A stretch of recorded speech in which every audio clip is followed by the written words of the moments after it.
You may have the best of things with you, the best of people around you, but still you're sad and lonely. There must be certain reasons, right? It could be genetic, it could be your environment, it could be trauma, it could be various reasons. Now, I'm not an expert today. We have an expert with us who's joining us all the way from Kolkata, West Bengal, India. He's none other than Mr. Anando Sengupta, a nice person who has agreed to share his expertise with us on creating awareness with regard to mental health, which is the need of the hour today, dear friends. No matter how big your pay scale is, or how little you are receiving on your professional front, or what is the income in your family, it all depends on how happy you are. I mean, let me put it right, how happy you are. It's not how big the home is, it is how happy the family is. Like, that's what they say. It's not a big home that makes you happy. It's like how many members can make one another happy in the family. So I don't take much of your time. It's time to introduce our celebrity guest. He's here with us, a humble person, none other than Mr. Anando Sengupta. Hello, sir, and welcome to the session. Thank you so much for being here. It's a pleasure to have you and a great privilege to be enlightened on mental health. Hello. Good evening, because I'm in Calcutta. Now it's evening.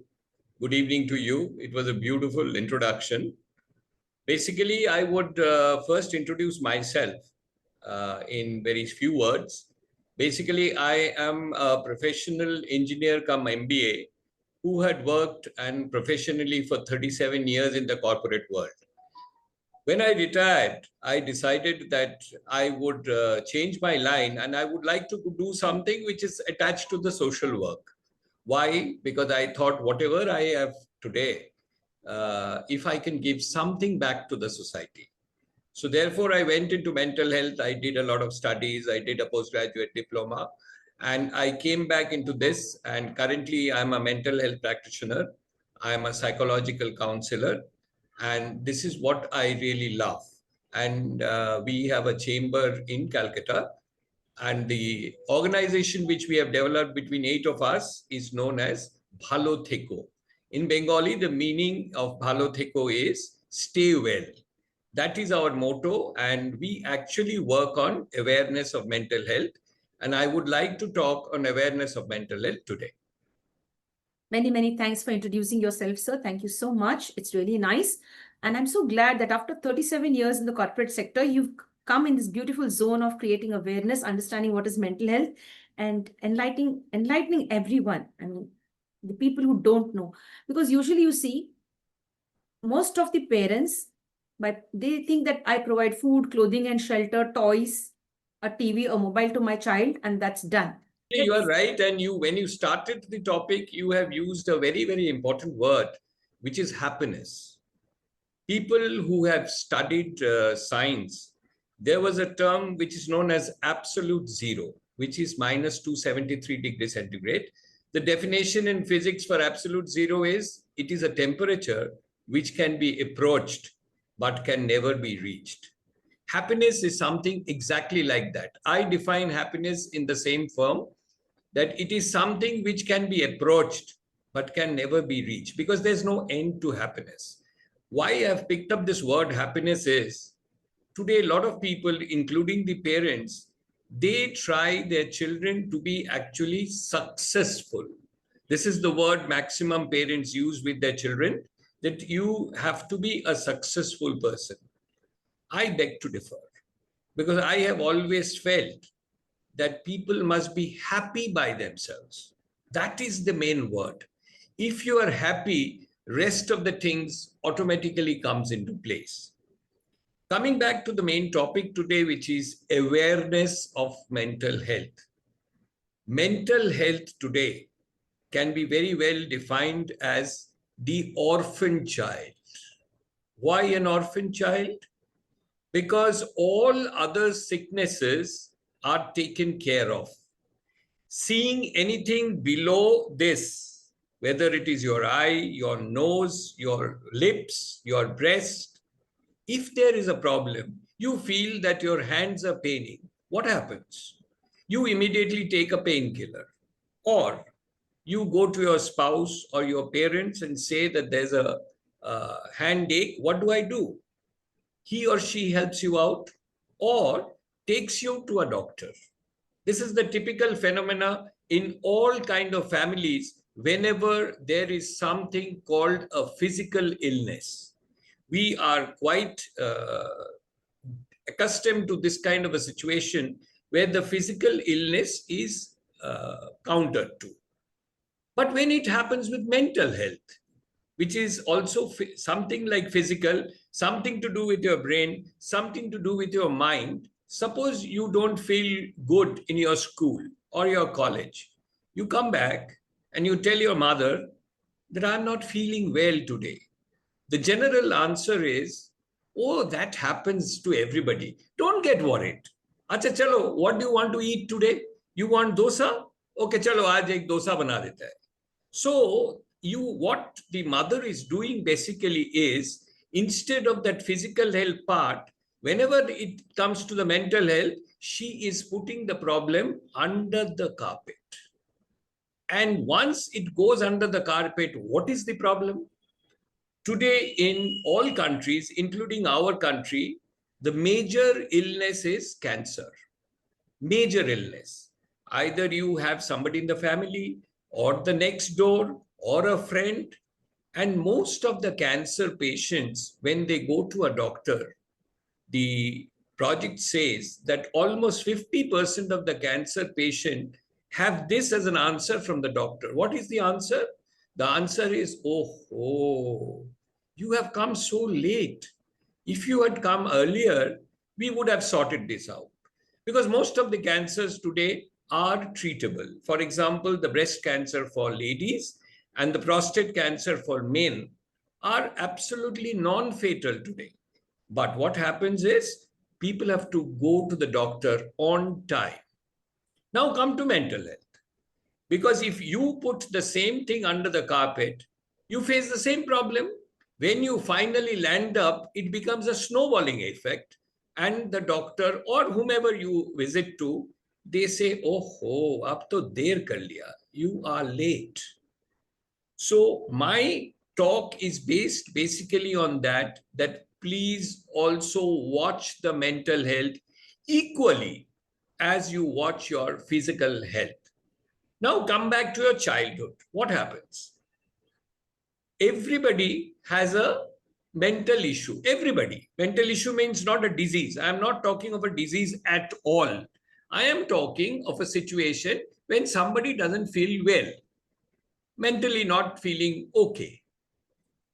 Generally, what we did is, in all our childhood till today, although I am a psychological counselor, doesn't mean that my mind is always all set. No, I also have problems.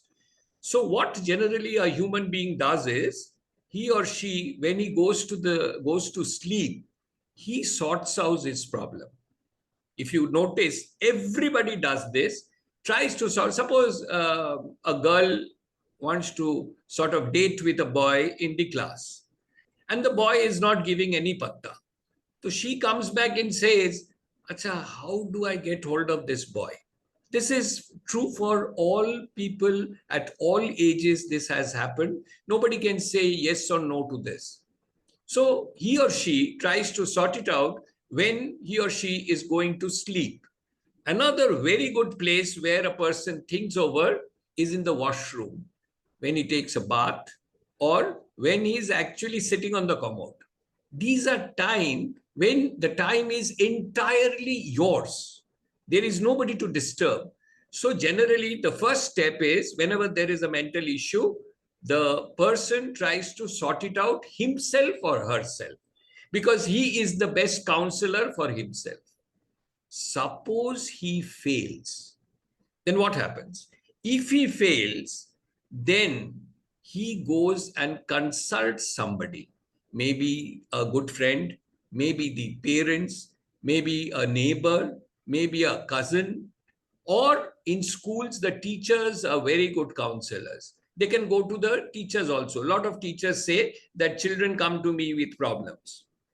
Now they go to them and they give a solution, and he or she comes out of the issue. Suppose this also does not happen. Oh, coming back to one point earlier, there is a commonality to whom you are going for your problem solving. whether it is a friend or a parent or a teacher or whatever it is, there is a common point.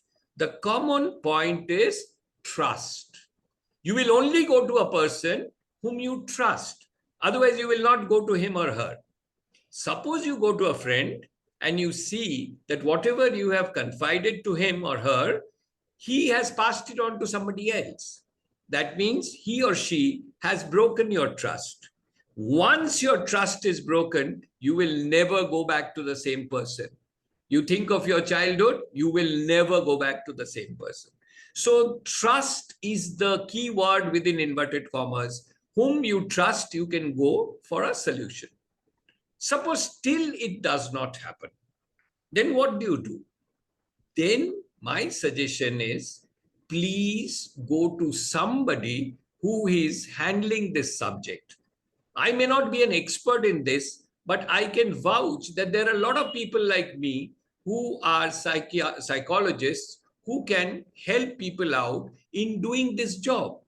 So therefore, the main message comes is that whenever you are having an issue, please speak out. Whom you will speak out is a different thing altogether. Whom to go at what point of time?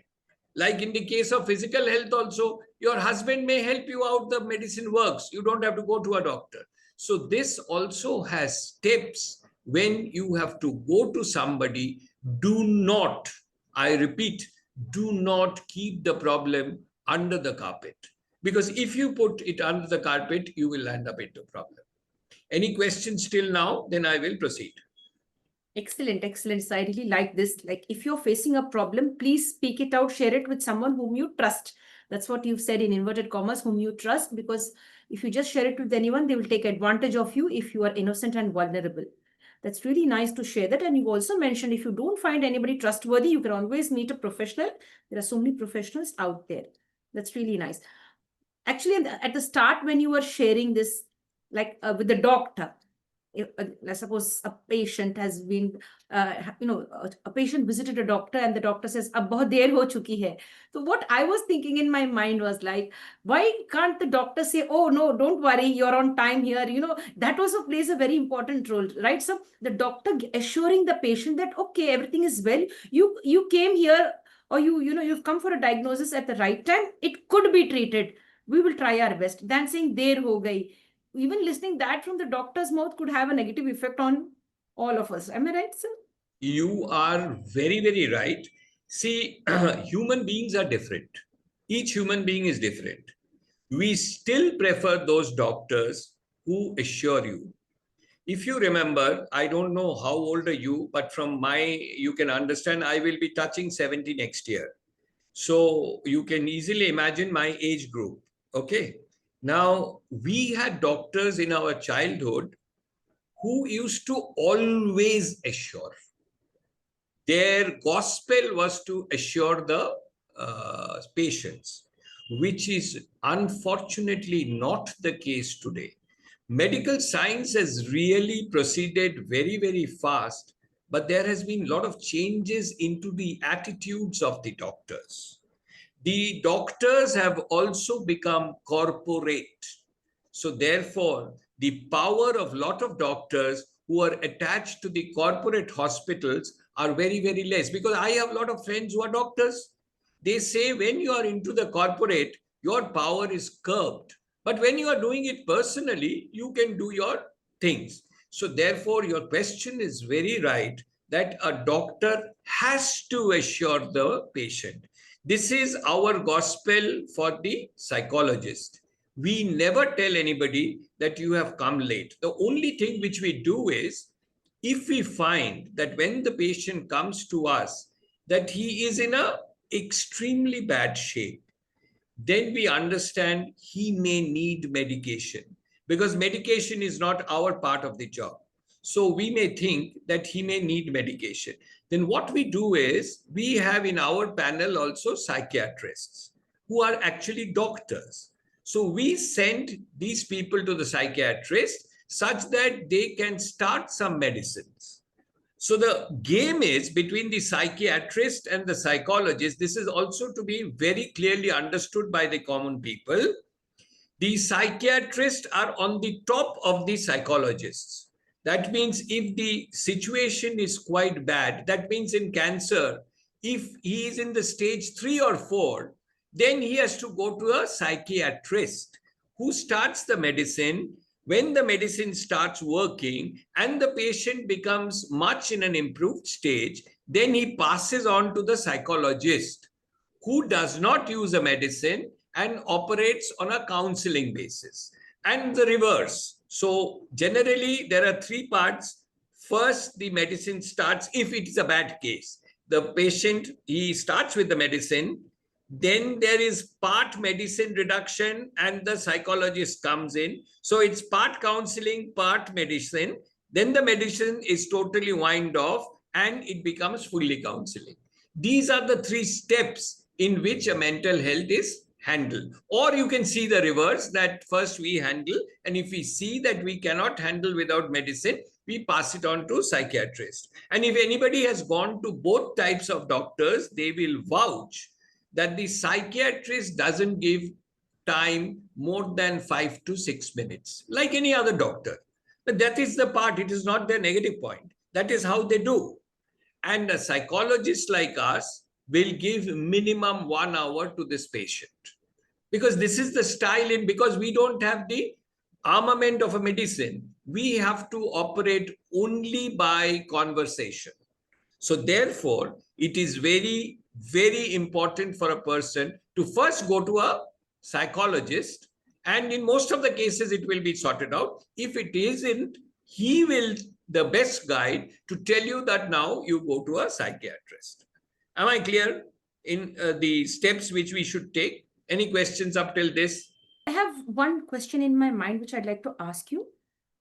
There are parents who agree to buy a costly phone for their child, a costly iPhone costing over 50,000 or maybe a lakh, I guess. That right? They're unwilling to pay a psychologist or a counselor maybe, or even maybe a psychiatrist. They want it for free. बस बातें ही करना है ना, so they will want all for free, but they're ready to smash a lot of money in most of these eateries, like you can say Domino's or you can say the Pizza Hut and all of that stuff. They're agreeing to share their and smash money there, but they don't want to pay for mental health. They want it to be done on a free basis, and this is absolutely wrong. How, in my view, what would you like to say, being a mental health professional? How would you like to take this? This is a very, very good question, but since my main job when I was a professional in corporate, my main 2 important things were marketing and HR. Okay, these are the 2 where I had worked. So from these 2 things, whatever I have learned is, like you have sales girls coming to your house, you will see when the mothers open the door and the sale girl says that this product is available with me at 20% discount. But if you go to the shop, you will get this product at a much higher price. The mother first thinks that means the quality of this product is not good. This is the psychology a human being has, a general human being. Okay. When we started Bhalotheko, I will tell you, since I told you that in the initial stages that I wanted to do this basically for a social work. So I was not charging anybody. Believe me or not, I was not getting any patients. Because they thought, if this guy is not charging, that means ye faltu hai. Then I found out what is the market rate. I started the market rate. You have to trust me, immediately it peaked. So this is the psychology a person has. This I'm basically countering your question, because you said just the reverse. You said that there are a lot of parents, which is right. A lot of parents who has no money problem. They are ready to spend money for the children on this, but they are not, they will not spend money for the psychiatrist or the psychologist. The bullseye is, this is the reason, madam, you are doing this program for these parents only. such that they understand the importance of taking the child for a mental issue. Because once they understand before it snowballs, it is good for them. I will give you a very, very practical example. There are a lot of children who comes to our clinic, a lot of children. I talk to the parents and I then talk to the child. The parents' general complaint is, yeah, he cannot concentrate. He is always addicted to the mobile phone and all that. Fully, I will not blame the parents because at the time of Corona, a lot of mobile has to be given to the children. You had no choice. So therefore, these are the general things. He doesn't listen to me. The girl doesn't listen to me. The girl is seeing pornography. These kind of things. Then I take the children 1:1, keep the parents outside. After talking to the child, because most of the parents are working today, both goes for work, most of them. After talking to the children, almost 60% cases, I have to call the parents back, keep the child out, and tell the counseling is needed by the parents and not the child. 60%. What happens after that? 50% of that 60% goes away. Because they feel this idiot doesn't know anything. The problem is with my child, he has not understood. But the balance 50% understands this and comes back for counseling, keeping the child aside. So it is always a group of people whom you can segregate differently. So not all parents are this. This is the type of percentage we face. And this is the reason the awareness has to go. Because the father and the mother has to be made to understand that you are also going through a depression because of your boss in the office. Don't forget that you are also having a depression or an anxiety. Your child is also having that. There are a lot of cases where the parents have come and say, my son has only got 85%. I want him to get 95%. Otherwise, he doesn't stand. I have heard that the first day. I've heard that the second day. Third day, I had no choice. I'd called the mother and said, he's in which class? He's in class 7. Madam, if you don't mind, next day when you come, please bring your mark sheet of class 7. I would like to see that mark sheet.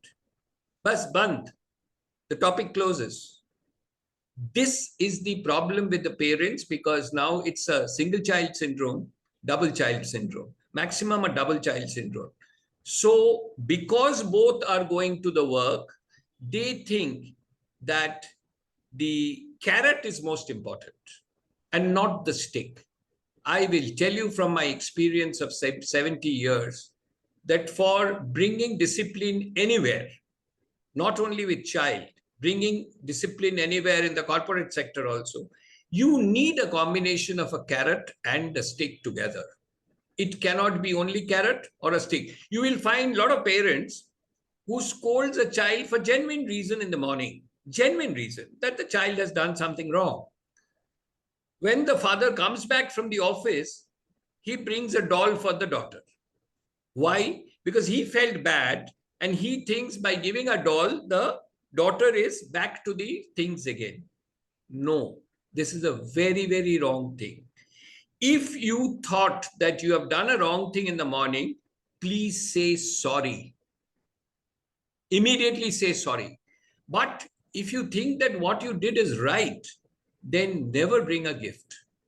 This is a wrong principle. These are things which we train whenever parents come to us, such that, and you have seen, how many children do you have? I have 2 sons, sir. 2 sons. You must have also understood that handling your second son was much easier. Because by that time, you are an experienced mother handling the first child. This happens to all parents. I mean, you are no exception. So this has to be, most of the cases, the problem is generally with the first child. Most of the cases. If you do a survey also, you will see that comes out. Any questions up to this?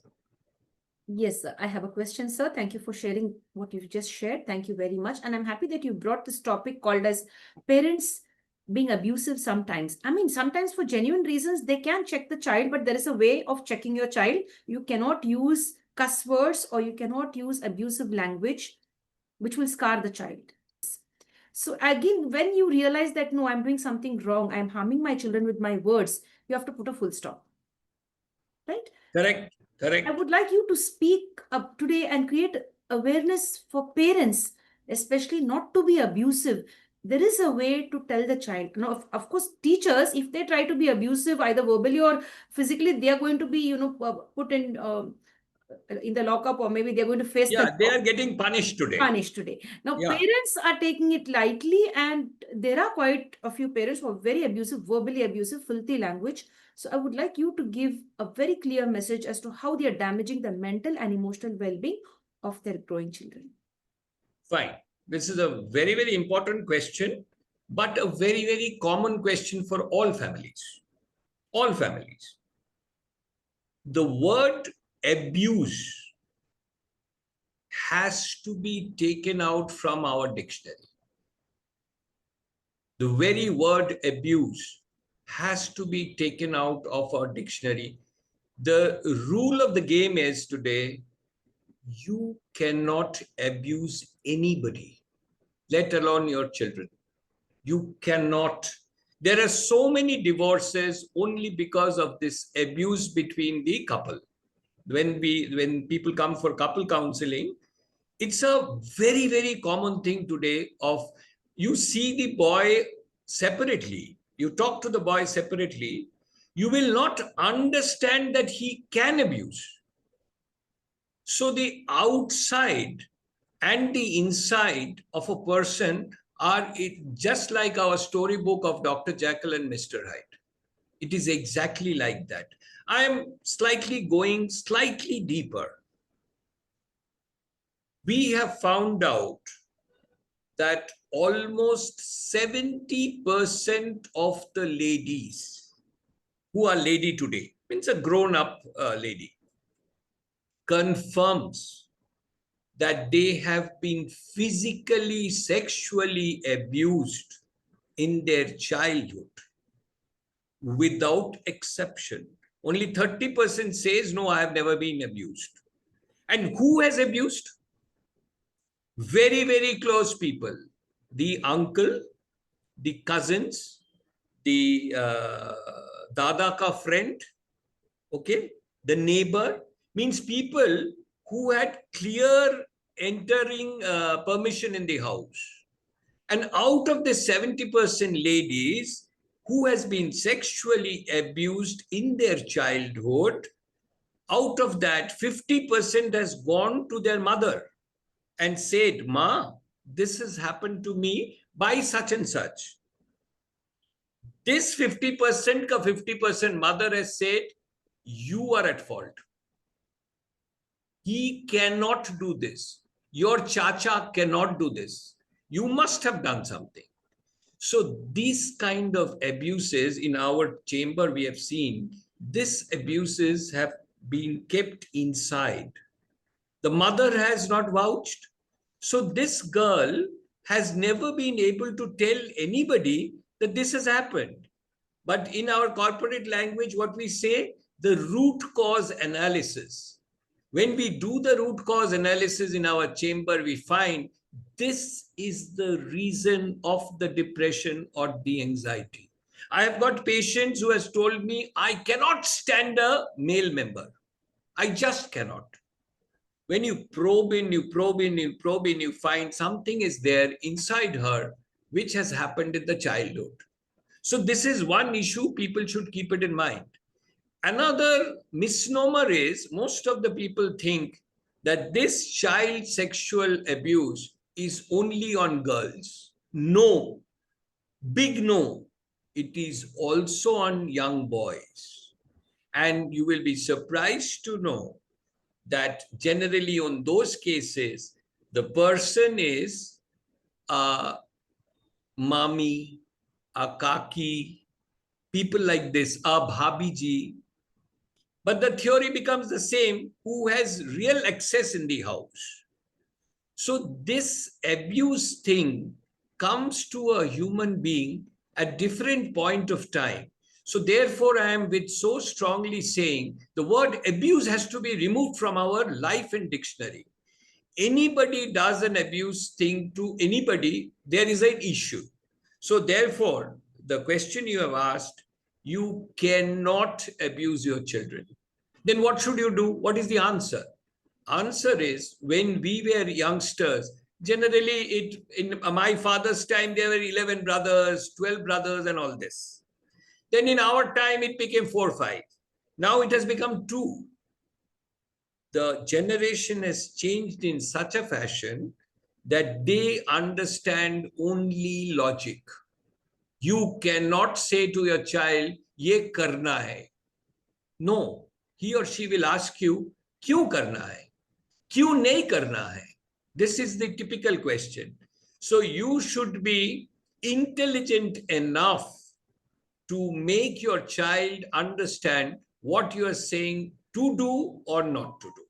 If you can do this, they will understand and no abuse will be required. That means you have to have a patient hearing. Patient hearing is the gospel. When I was in sales, I have taken at least 10,000 interview of picking up salespeople. 2 common questions were there to everybody. One question was, introduce yourself, which is a very general question. Another was, since you're coming for a sales job, please tell me what is the most important quality a salesman should have. I am telling you 90% says that you should be a good orator. You should speak well. I said, no, you should be a good listener. Why? Reason is very simple. Why you should be a good listener? Because you should understand what your customer wants. What is his need? Today, you cannot sell a TV because that TV company is giving you a better commission. The person will not buy. You have to ask the person, what do you need from the TV? What is the budget you have? A lady asks in the shop, what is the sales service situation of this particular company? So therefore, you have to know the customer. So hearing or listening is the main point for a person, including the parent. This is 1. 2, you cannot be judgmental. Don't make comments, ye theek nahi hua, wo galat hua. No. When somebody comes to my chamber, I say, when you open your chappal outside and come into my chamber, you please open your value system and keep it out there. That means, what is the value system? All children are taught by their teachers, including me, or by their parents. This is right, this is wrong. This should be done, that shouldn't be done. This you cannot do, this you can do. I said, all this, you put it in a packet and keep it along with your chappal. No value system. Here, I am not sitting in the chair to judge you. So you cannot be judgmental with your kids. Third, you cannot compare your kid with somebody else, including your 2 kids. You cannot tell the barawala, see, your bhai is so good in studies. What are you doing? You cannot do this. Fourth, you cannot scold one in front of the other. You should never do it. Lot of parents does this. And this is true for a couple also. When you are fighting with your husband, the children should never be there. Because these holons are different holons. The couple holon does not allow the children to enter. The parent and the children holon do not allow somebody else to come and screw up that situation. So therefore, abuse word cannot be there. It has to be an understanding and an explanation very clearly, and allow your children to actually fight it out with you, such that at the end of the discussion, it should be one unison. Either you agree to him or he agrees to you. Any questions? No, sir. I mean, you've explained that very well, and I'm really proud of you for giving us so many examples. as you've mentioned, like we shouldn't be judgmental, and you should have a listening here when you sit down with your children. I agree with all what you've shared. Now let's just change it or reverse the rules. An adult child being verbally abusive or mentally harassing his parents for XYZ reasons. Mostly it could be the property, or it could be due to old age. They drop off something, or they're unable to walk, or they mess the place up, or something like that. We've seen adults being very aggressive and verbally and mentally torturing their parents. Good question, but already answered. Why? I will tell you. Only one word I did not use, which is also very important for a parent or anybody. Why a parent? Because today you are a parent, tomorrow you are a child, or earlier you were a child, today you are a parent. See, the word which I would use in a very, very common manner is empathy. You must learn how to empathize for any relationship. Any relationship. It has nothing to do with a parent-child or anything. Any relationship. Now, another very important word, which is important in our entire life for everybody, is the environment. The question which you have asked, this will happen only if that adult child has gone through a bad childhood. Otherwise, it will never happen. If you have brought up your child in a good environment, that is what exactly he has learned. If he has seen his father and mother talking very reasonably with the grandparents, he will know this is the style. But if he has seen his father shouting at the grandparent, then when he gets a chance, he will know this is part of life.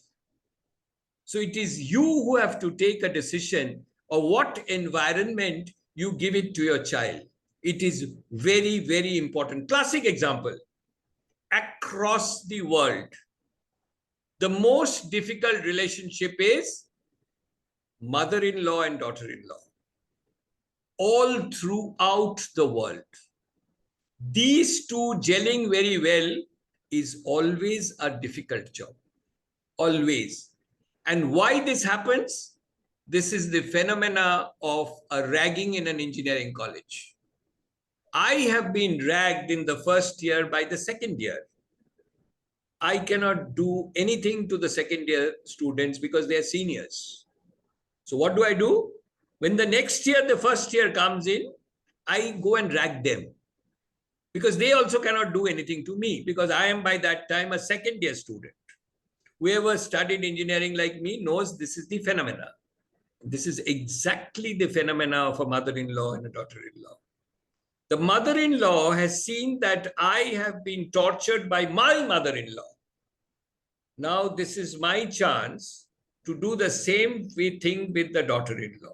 But if she has gone through a good situation with her mother-in-law, she will also behave differently. You can check it up with any relationship, but it is a two-way traffic.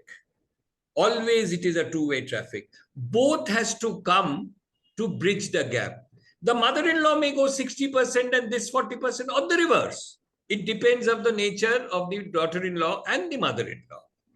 But this is built into the family environment.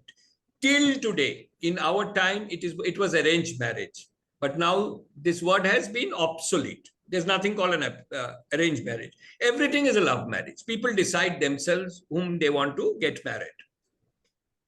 At this situation, I still believe, and a lot of people have fought it out with me, but when I showed the example in the vicinity, they've agreed.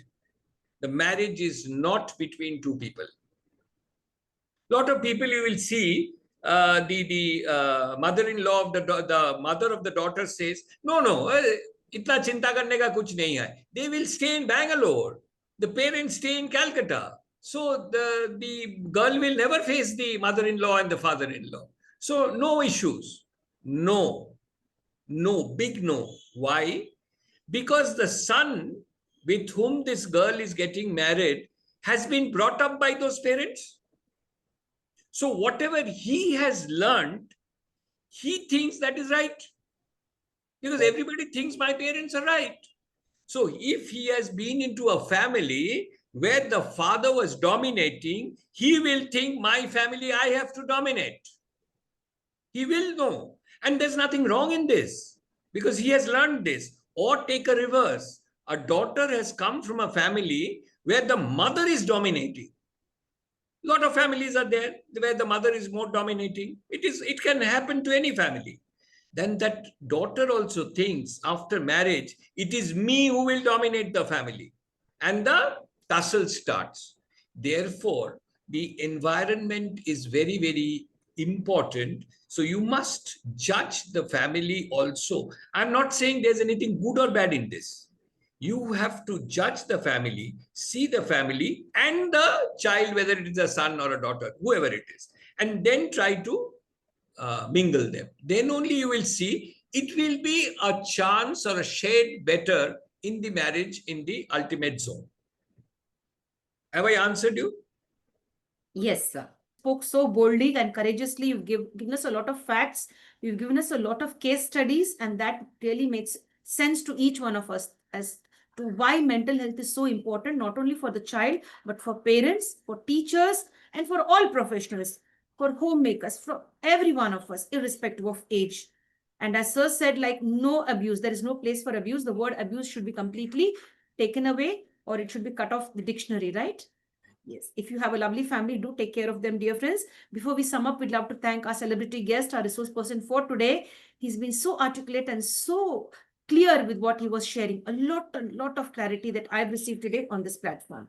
Many thanks to you, sir. We'd love to see you more on the platform and we would love you to share your expertise not only with us, but we would love to go live with you because I'm sure you will do justice to the entire world.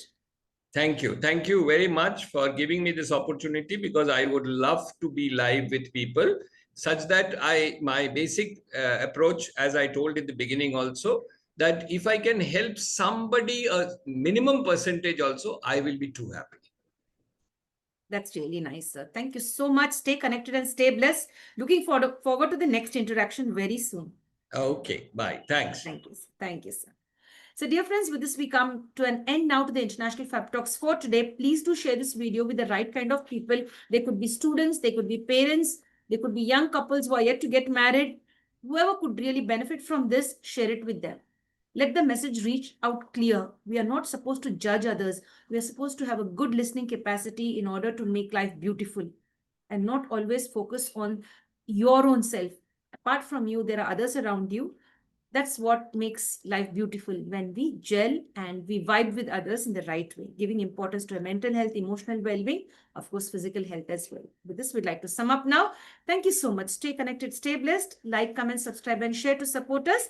We look forward to the presence of our celebrity guest, Mr. Anando Sen Gupta, for the next live session. We'll inform you so that you can join us on the live session. With this, we'd like to sign off now.